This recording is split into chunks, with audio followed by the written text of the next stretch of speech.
얼마 전에 어떤 분에게 오늘 설교의 제목이죠. 어찌하여 내게 부르짖느냐 하는 말이 성경에 나온다는 것을 아느냐, 이렇게 질문을 한번 던져봤어요. 그랬더니 이분이 얼마나 답답하면 기도하겠어요. 약간 동문서답이죠. 제 질문의 의도와는 상관없이 제 기도하는 사람들이야 얼마나 답답하면 기도하겠는가. 그 기도하는 사람들의 답답한 마음을 얘기하더라고요. 그래서 제가 다시 재차 물었습니다. 아니, 내 말은 성경에 어찌하여 내게 부르짖느냐 라는 말이 나온다는 것을 아느냐, 이렇게 다시 재차 질문을 했습니다. 그랬더니 그거야 엉뚱한 사람한테 얘기했으니 그랬겠죠. 하나님께 당연히 기도해야죠. 이렇게 답을 하는 거예요. 그래서 제가 오늘 이 출애굽기 14장 15절이란 말은 안 하고 그게 하나님이 한 말인데요 라고 얘기하니 이분이 적지 않게 당황을 하는 눈치였어요. 여러분은 어떻습니까? 아마 성경을 제법 읽으셨을 것이고 또 출애굽기 14장도 아마 꽤 많이 읽어보셨을 터인데 어쩌면 그냥 이 15절의 이 표현을 그냥 가볍게 읽고 지나가셨을 수도 있습니다. 그런데 지금 15절 다시 한번 정확히 보십시오. 누가요? 여호와께서 누구에게요? 모세에게 이르시되 뭐라 하셨다고요? 너는 어찌하여 내게 부르짖느냐? 기도하란 말이에요? 말란 말이에요? 이 문장의 구성으로만 보면 왜 기도하느냐? 이렇게 말씀하시는 것 같지 않아요? 우리가 성경을 통해서 익숙하게 알고 있는 것은 하나님께서 얼마나 우리가 기도하기를 바라시는가. 절대로 작은 자잘한 문제일지라도 네가 해결하려고 하지 말고 익숙하게 네가 해결할 수 있는 그런 쉽고 간단한 너에게 익숙한 문제라 할지라도 나를 의지하고 나를 의뢰하라. 내게 부르짖으라. 나를 찾으라. 얼마나 구약에서부터 신약까지 기도와 관련된 하나님의 우리를 향한 명령, 바램, 요청, 이걸 만약 찾아서 한번 말씀을 나누고 묵상해 본다면 아마 우리 중고등부나 청년부의 동학의 수련의 주제로 삼아도 될 거예요. 하나님은 이렇게 기도하라 하셨다 하면서 성경에 나타난 기도에 대한 명령이나 하나님의 당부를 쭉 살펴볼 그 정도로 분량이 많단 말이죠. 그런데 오늘 우리가 읽은 말씀은 분명히 너는 어찌하여 내게 부르짖느냐? 왜 기도하느냐? 마치 이와 같은 뉘앙스로 들리지 않느냐 하는 거예요. 오늘 우리가 읽기는 13절에서부터 16절까지를 읽었습니다만 사실 왜 하나님께서 이와 같은 말씀을 하시는지 10절에서부터 12절까지를 읽어보시면 조금은 느낌이 올 수가 있을 것 같아요. 자, 10절, 11절, 12절, 3절밖에 안 되지만 각 절들이 그래도 제법 기니 제가 10절 읽고 우리 성도님들이 11절 읽고 12절 이어서 같이 한번 읽어보겠습니다. 10절부터 제가 읽습니다. 바로가 가까이 올 때에 이스라엘 자손이 눈을 들어 본즉 애굽 사람들이 자기들 뒤에 이른지라. 이스라엘 자손이 심히 두려워하여 여호와께 부르짖고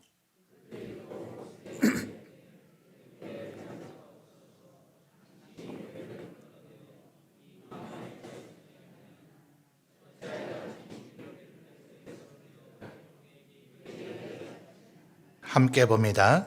우리가 애굽에서 당신에게 이른 말이 이것이 아니냐. 이르기를 우리를 내버려둬라.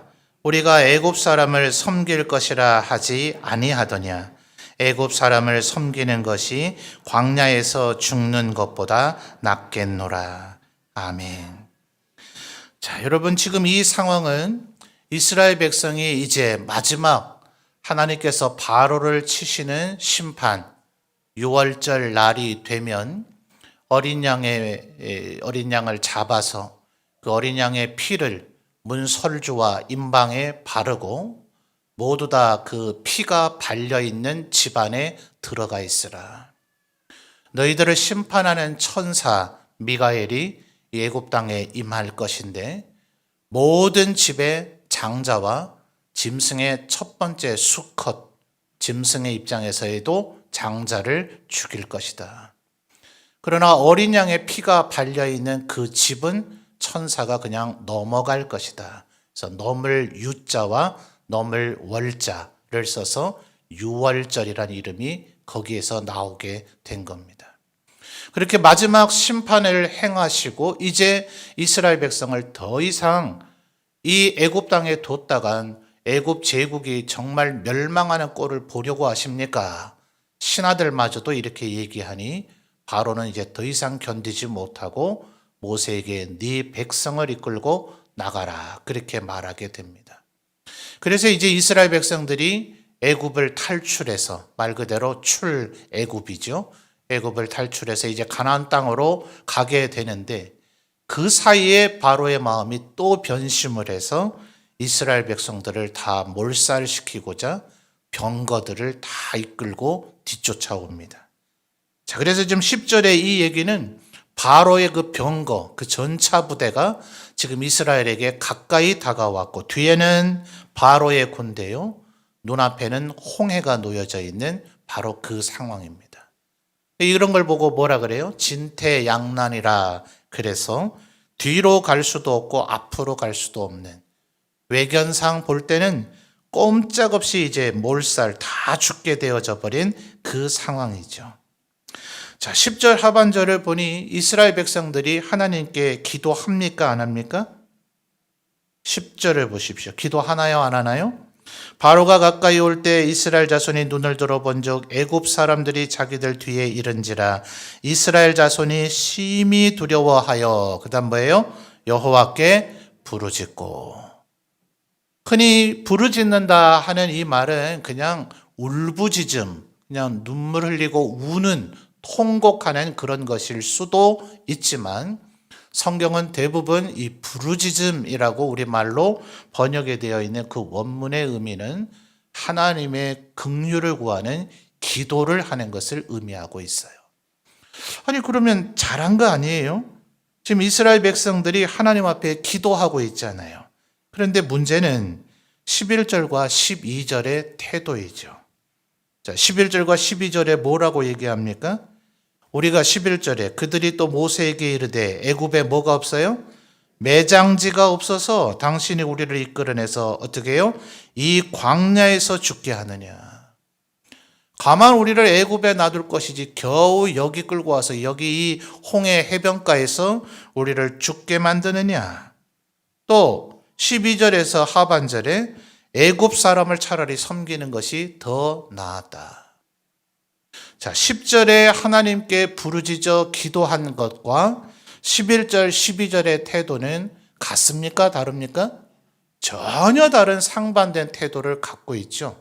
같은 입으로 야고보 사도가 말하기를 어떻게 사람이 같은 입으로 단물과 쓴물을 낼 수 있느냐. 이렇게 우리의 믿음의 자세를 야고보 사도가 얘기했던 것처럼 지금 이 이스라엘 백성들이 10절만 볼 때는 하나님 앞에 기도하고 있는 것 같지만 11절과 12절은 원망과 불평 그리고 불신이 가득 차 있는 모습을 보게 되죠. 혹시 여러분 우리도 이럴 때가 있지는 않습니까?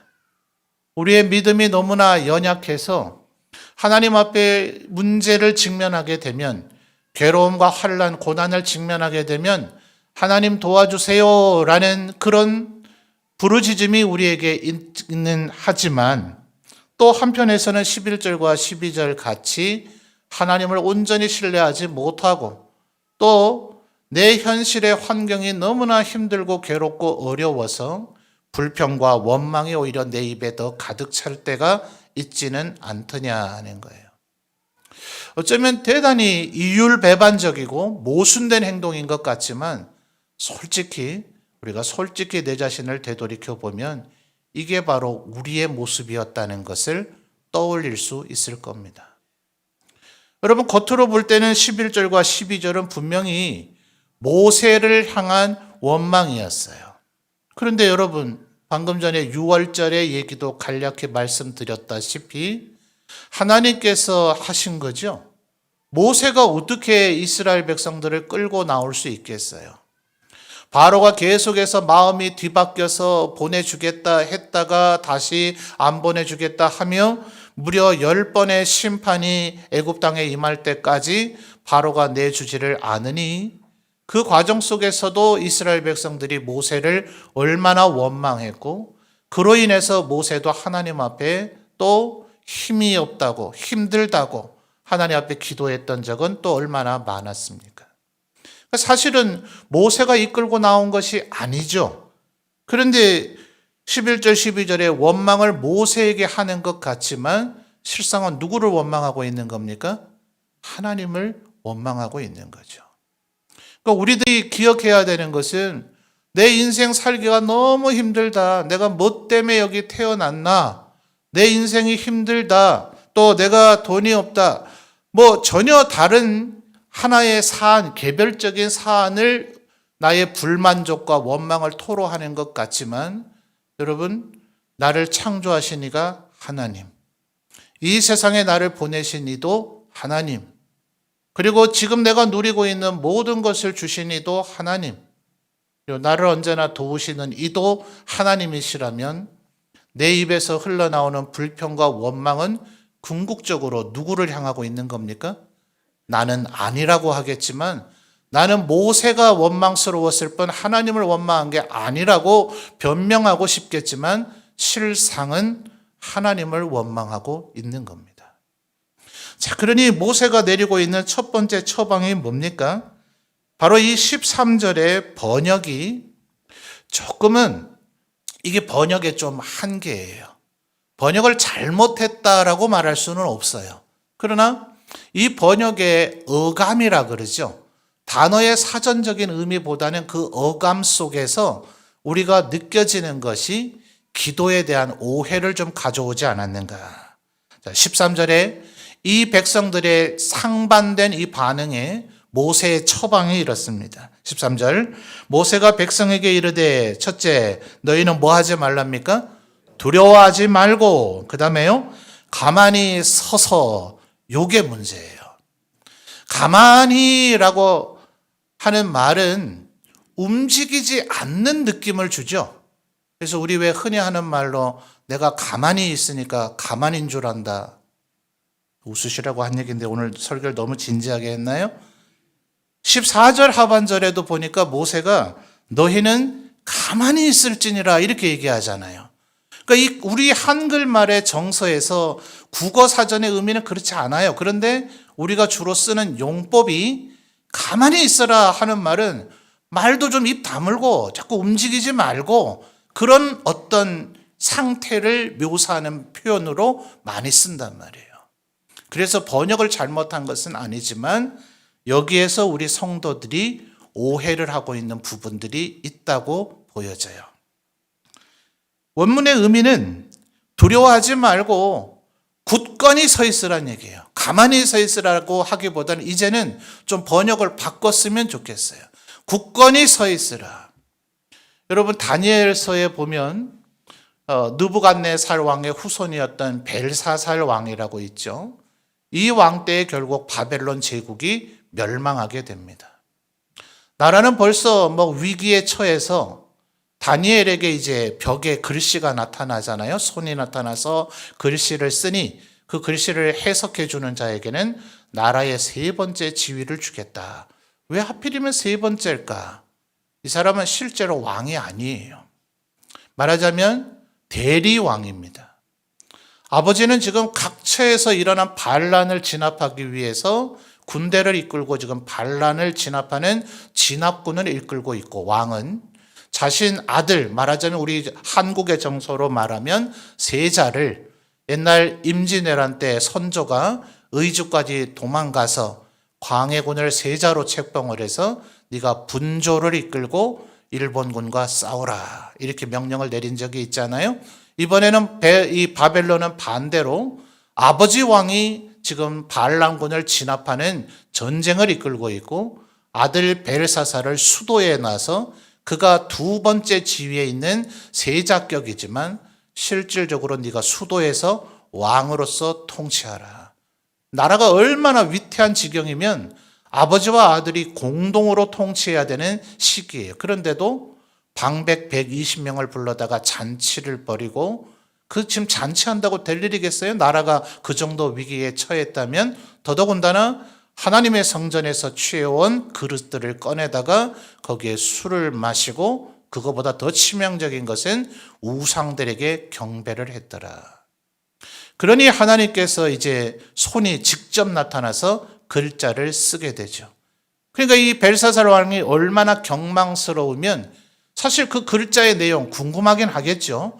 거대한 손이 나타나서 아마 우리 예배당 벽 정도 되는 크기의 엄청나게 큰 글씨로 썼고 글씨는 도무지 알아볼 수 없는 글씨였을 테니 대단히 놀랍고 그 글자의 내용이 뭔가 궁금하기는 하겠지만 말하자면 현대적으로 말하면 겨우 지식 정보 하나 더 아는 셈 아닙니까? 글자 해독 능력. 그걸 가지고 나라의 셋째 지위 통치자를 삼아서 되겠어요? 말하자면 아버지는 여전히 왕이고 자기는 세자니 자기 다음가는 제일 높은 지위를 주겠다는 거예요. 그러니 벨사살의 태도가 그러니 나라가 안 망하는 게 더 이상하죠. 근데 문제는요. 바로 그 손이 나타나서 메네메네 데겔 우바르신이라고 하는 그 글자를 쓰게 될 때에 이 벨사살이 얼마나 두려웠으면 두 무릎이 덜덜 떨려서 무릎과 무릎이 서로 부딪혔더라. 성경에 이렇게까지 표현되고 있어요. 성경은 굉장히 더러운 얘기는 가능한 적지를 않습니다. 그래서 어떤 주석가들은 무릎이 덜덜덜 떨려서 두 무릎이 서로 부딪힐 정도였으면 어쩌면 대소변을 쌌을 수도 있다. 이렇게 주석가들이 평가할 정도입니다. 여러분 지금 이스라엘 백성들은 어떨까요? 두렵지 않을까요? 10절 하반절에 하나님께 기도하기 전에 마음 상태가 뭐라 했습니까? 심히 두려워하여. 그죠? 성경을 기록할 때는 언제나 글자나 또 잉크나 파피루스, 양피지가 귀하던 시절이기 때문에 우리한테야 심히 많이 억수로 천지빛깔로 두려워했다 이런 말 능수능란하게 쓸 수 있겠지만 이스라엘이나 헬라 사람들은 그런 단어가 그렇게 많지가 않아요. 심이라는 단어를 여기에 썼다는 것은 어쩌면 벨사살 버금갈 정도로 지금 이스라엘 백성들이 극단적 공포에 사로잡혀 있었을 거예요. 그러니까 지금 하나님께서 모세를 통해서 하시는 13절의 말씀이 뭐라고요? 단순히 가만히 서 있으라는 얘기가 아니라 두 무릎 흔들리지 말고 떨지 말고 굳건히 서 있으라. 사실은 이 얘기인 거예요. 그런데 우리 생각에는 10절에 이미 기도는 했죠. 마음속에 두려움이 있어서 모세를 원망하는 듯 하지만 하나님을 원망하고 있죠. 그런데 모세가 거기서 하는 처방이 가만히 있으라고 하니까 우리 한국 성도님들은 특별히 기도만 하면 문제는 해결될 것이라는 착각 속에 빠져요. 여러분, 내 몸을 주신 이가 누구십니까? 하나님이세요. 이 사지 육체가 때로는 건강하지 않을 때도 있지만 이 사지 육체를 주셔서 그 어떤 행동을 할 수 있도록 만들어 주신 이도 하나님이십니다. 하나님께 분명히 기도해야 되지만 하나님의 말씀을 묵상하고 그곳에서 하나님의 뜻을 발견하고 그리고 우리로 하여금 생각하고 판단하고 결정하고 결심할 수 있도록 지혜를 주신 이도 하나님이세요. 그리고 우리에게 많은 도구들과 재료들을 주셔서 그 어떤 일을 할 수 있도록 해주신 이도 하나님이세요. 그러니 야고보 사도가 뭐라 그럽니까? 병이 걸렸으면 기도만 하지 말고 기름을 바르고 장로들을 청해서 기도하라. 고대의 이 기름은 약의 대표 명사입니다. 말하자면 병원 가라는 거예요. 수술도 받으라는 거예요. 약도 먹으라는 거예요. 여러분이 할 수 있는 일 하라는 거예요. 돈의 문제가 생기면 어떻게 하면 돈의 문제를 해결할 수 있을까 곰곰이 생각하라. 조언을 얻어라. 지혜를 짜라. 그러나 그것이 기도보다 선행돼서는 안 된다는 거예요. 그래서 지금 하나님께서 하시는 말씀에 15절에 보다 정확한 의미는 이게 글자로 되어 있으니까 글자로 옮기면 이게 조금 이해가 잘 안 되죠. 우리 아들들이 나기는 대구서 나고 어린 시절을 서울서 보내고 여기 문경 와서 지내니까 자기 정체성이 좀 헷갈리는 것 같아요. 저는 이제 어머니도 대구에서 노년을 보내시다 돌아가셨고 누나 5 중에 3명이 대구 살고 처가도 대구에 있기 때문에 반 대구 사람이다라는 정서가 있는데 제 아들들에겐 전혀 그렇지가 않은가 봐요. 이 아들들이 대구에 가서 대학을 입학하고서는 새로운 대구 말을 듣고 되게 신기해합니다. 어느 날 카톡으로 우리 가족 5명의 단톡창이 있거든요. 엄마 아빠 영대시가가 뭔지 알겠어요? 이러는 거예요. 영대시가 무슨 말일까요? 글자로 되어 있으니까 뭔 말인지 도저히 모르겠죠. 아마 어떤 조금 연장자인 분이 학교가 어디 나오셨는고 이걸 아이들이 그 또래 애들이 얘기를 했는가 봐요. 계명대 나왔나 경북대 나왔나 그랬는데 아니야 그분 영남대 나오셨어 이랬는가 봐요. 그러니까 어떤 아이가 영대시가 이런 거예요. 이제 이해됩니까? 영남대 나오셨나 이제 이런 얘기인 거죠. 그게 이제 여기 경상도 맞죠? 경상도적 표준 방언이 영대시가 이렇게 되는 거죠. 근데 이거를 글자로 해서 아빠 영대시가가 뭔지 아세요? 저도 모르겠더라고요. 지금 우리가 성경을 읽을 때 놓치지 말아야 되는 것은 어감이 잘 안 느껴지는 경우가 있어요. 다시 한번 15절을 잘 보십시오. 하나님께서 모세에게 하시는 말씀의 어투가 아마도 이랬을 거예요. 너는 어찌하여 내게 부르짖느냐? 왜 기도만 하고 있느냐? 지금 이 얘기 하시는 거예요. 기도하지 말라는 얘기가 아니라 왜 기도만 하고 있느냐? 네 백성들을 보라. 기도는 하지만 그 마음에서 똑같은 입에서 기도만 나오는 것이 아니라 불평과 원망과 불신이 여전히 나오고 있지 않느냐? 아무것도 하지 않고 옴짝달싹 못하고 두려워 떨고 있기만 하지 않느냐? 왜 기도만 하고 있느냐? 하면서 15절 이어지는 말씀이 뭐예요? 이스라엘 자손에게 명령하여 앞으로 나아가게 하라 하는 거예요. 말도 안 되잖아요. 여러분 15절과 16절을 다시 한번 잘 보십시오. 뭐가 먼저 돼야 돼요? 뭐가 먼저 돼야 됩니까? 16절이 먼저 되어야 되지 않나요? 하나님이 모세에게 모세야 너는 지팡이를 들고 손을 바다 위로 내밀어서 그 바다가 갈라지게 해라. 16절에도 하반절에 그렇게 돼 있잖아요. 그럴 때 이스라엘 자손이 바다 가운데서 마른 땅으로 행하게 될 거 아니에요. 그런데 15절 하반절에 이 얘기를 왜 하시냐고요.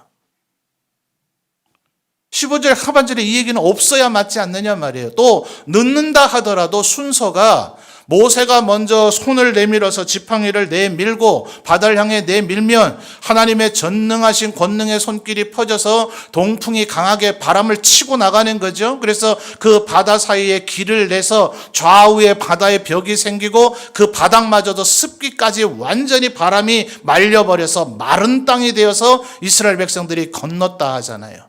그러니까 최소한 모세가 먼저 지팡이를 손을 내밀어서 바다를 향해 갈라지게 하고 하나님이 바람을 불어서 바다가 갈라지고 난 후에 15절 하반절에 명령해서 앞으로 나아가게 하는 일이 가능하고 그때 해야 되지 않나요? 그런데 하나님께서 지금 15절 다시 한번 잘 보십시오. 뭐라는 거예요? 기도만 하고 있지 말고 명령해서 앞으로 나가게 하라는 거예요. 앞은 지금 바다인데요. 아직 갈라지지 않았는데요. 20절과 21절을 보실까요? 21절만 보셔도 되겠네요. 21절 여러분이 읽어주십시오. 시작.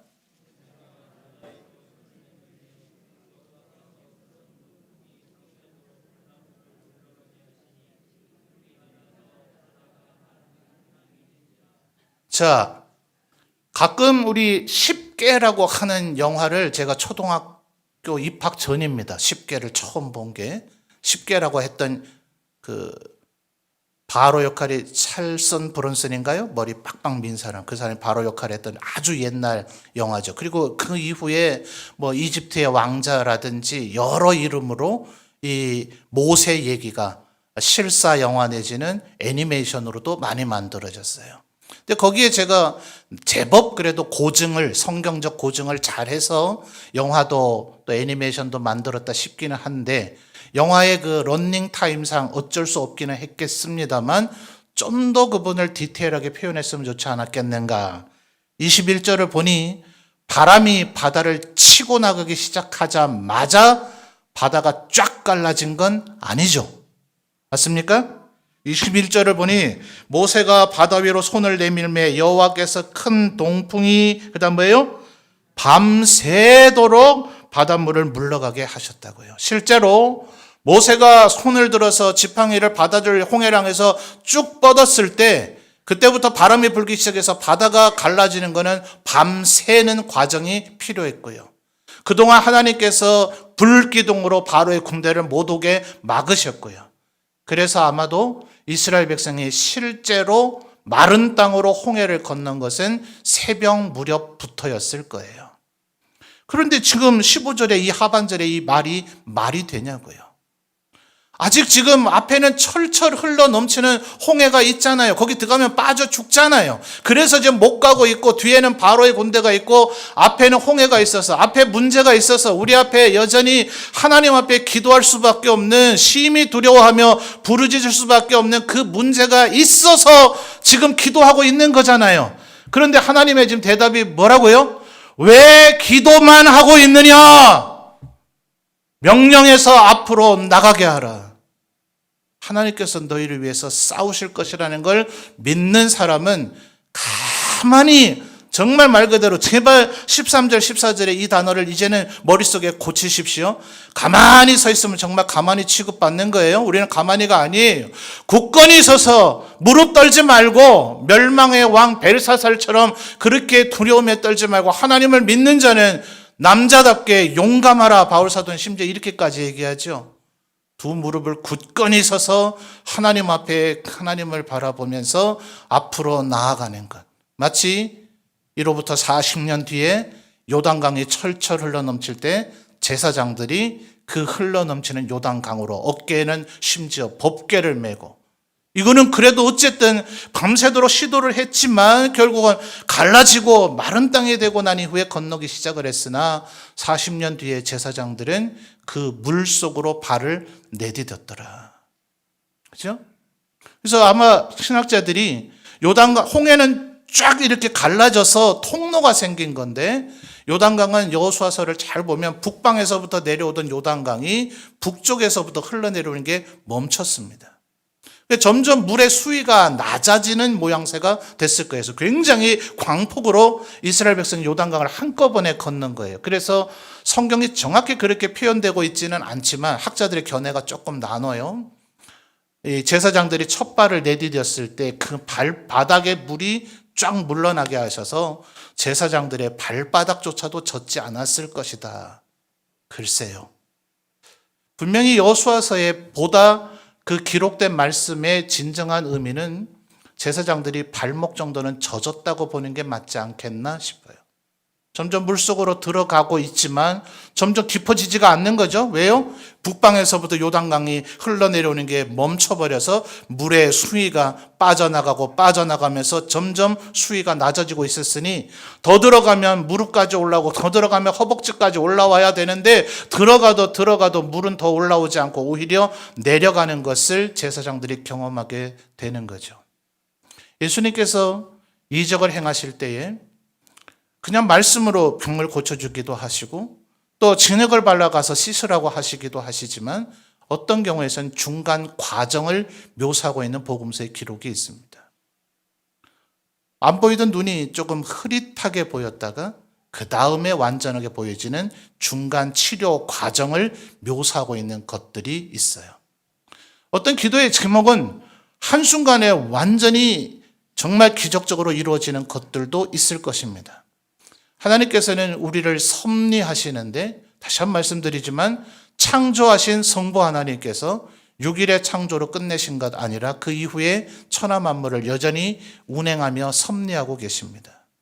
섭리는 두 가지로 나눠져서 하나님이 창조하신 이 자연 만물의 법칙을 따라 움직이는 일반 섭리로 나눠지고, 그러나 그것 아닌 하나님의 백성들을 보호하시고 그들에게 기적을 행하시기 위한 특별 섭리가 있어지는데, 바로 홍해가 갈라지고 요단강이 갈라지고 해와 달이 멈춰서고 해가 뒤로 물러나는 등의 이 기적과 이사를 특별 섭리라고 한다. 우리 성도님들 한번 잘 생각해 보세요. 일반 섭리가 많습니까? 특별 섭리가 많습니까?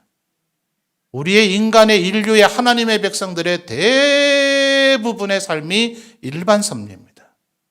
어쩌다 하나님께서 우리에게 특별 섭리를 통하여 그분의 전능하심과 살아계심을 보여주십니다. 나사로를 살려내 주시지만 그는 이제 하나님이 정해진 수를 다 하고 하나님 곁으로 가 있습니다. 예루살렘 어디 근처에 베다니에 여전히 살고 있는 게 아닙니다. 특별 섭리로 죽은 지 4일이 지나 썩은 냄새가 나서 살려주기도 하시지만, 우리는 우리의 인생을 마치면 이 삶을 마감하고 주님 곁으로 가야 됩니다. 죽음의 터널을 통과해서 가야 됩니다. 우리의 삶에 수많은 문제들이 있겠지만, 하나님 앞에 기도하긴 하지만 내 마음속이, 여러분, 절대로 믿음이 없어서가 아닙니다. 믿음이 연약해서만이 아닙니다. 우리 인간의 본성과 실체가 10절에 하나님께 기도하지만 11절에 12절에 원망과 불평이 나오는 것이 우리의 정직한 모습이란 말이에요. 그러니 기도만 하지 말고 하나님의 명령을 따라 움직여야 되는 거죠. 앞으로 나아가야 되는 거죠. 어떻게 됐을까요? 5절의 이 명령을 통해서 16절에서부터 21절, 22절에 되기까지 바닷물이 갈라지고 그 땅을 바람이 계속 쳐내서 마른 땅이 될 때까지 이스라엘 백성들이 실제로 어떻게 했는지는 묘사되고 있지 않아요. 60만 명, 아내와 아이들까지 하면 200만 명 가까운 이스라엘 백성들 가운데 정말 믿음이 견고하거나 혹은 성질이 다급한 사람들이 바닷물에 뛰어들었는지, 그것에 대해서는 성경이 얘기하고 있지는 않아요. 저는 여기서 이런 생각을 해봅니다. 최소한 이스라엘 백성들이 이 터널을 통과하고 나서 바로의 군대가 뒤따라왔다가 이스라엘 백성이 다 건너고 난 후 하나님께서는 바다를 다시 합쳐지게 하셔서 바로의 전차 부대를 수몰시키심으로 바로를 진정으로 심판하셨어요. 그러니까 이스라엘 백성들이 굉장히 빠르게 건넜어야만 할 것입니다. 건너기를 시작하자 불기둥은 거두어졌고, 불기둥이 거두어지자 바로의 전차 부대가 그대로 따라 들어왔기 때문이죠. 그럼 이스라엘 백성들은 최소한 뭐 했어야 될까요? 이제는 꼼짝없이 죽었다, 삶의 의욕을 버린 사람은 아무것도 하질 않습니다. 그러나 하나님께서 내 문제를 반드시 해결해 주실 것이라는 믿는 사람은 마차에다가 짐을 다 싣습니다. 어깨에 매야 될 건 다 맵니다. 그리고 어린아이들은 품에 안습니다. 짐승들을 독려하기 시작합니다. 바다만 갈라치면 저것으로 뛰어들어 건너가겠다는 강력한 의지를 가지고 모든 일에 준비합니다. 주님은 지금 이 얘기를 하고 계신 거예요. 바닷물이 여전히 있을 때는 여전히 우리가 아무것도 할 수 없을 거예요. 그러나 15절 하반절에 주님은 분명히 모세에게 말씀하시기를, 명령해라, 이스라엘 백성들에게 명령해라, 앞으로 나가라, 앞으로 나가라. 바다밖에 없지만 앞으로 나가라. 이스라엘 백성들은 짊어지고 그 바다를 쳐다보고 주시하고 응시하면서 하나님께서 반드시 저 바다를 가르실 것이니 가르시는 순간 내가 저것을 통과하여 구원과 영생을 얻으리라. 이런 마음의 결심을 하고 준비하는 태도, 바로 이것이 기도와 병행되어져야 되는 것이며 그것이 진정한 기도다 하는 거예요. 우리의 입에서 그냥 되뇌이는 말의 목소리가 기도가 아닙니다. 여러분의 마음이 믿음으로 가득 차 있을 때, 그래서 하나님 앞에 부르짖는 그 소리, 그것을 울부짖음이 아니라 부르짖음, 기도라고 성경은 이야기할 것입니다. 사랑하는 성도 여러분, 여전히 우리의 삶의 앞에는 홍해가 있고 때로는 뒤에 바로의 군대가 있는 것 같은 상황이 벌어질 때도 있을 것입니다. 두려워하지 말고 굳건히 서서 하나님께서 바다를 가르실 것을 바라보며 그 터널을 달려갈 준비를 하시는, 그렇게 기도하시는 우리 모든 성도들이 되시기를 바랍니다.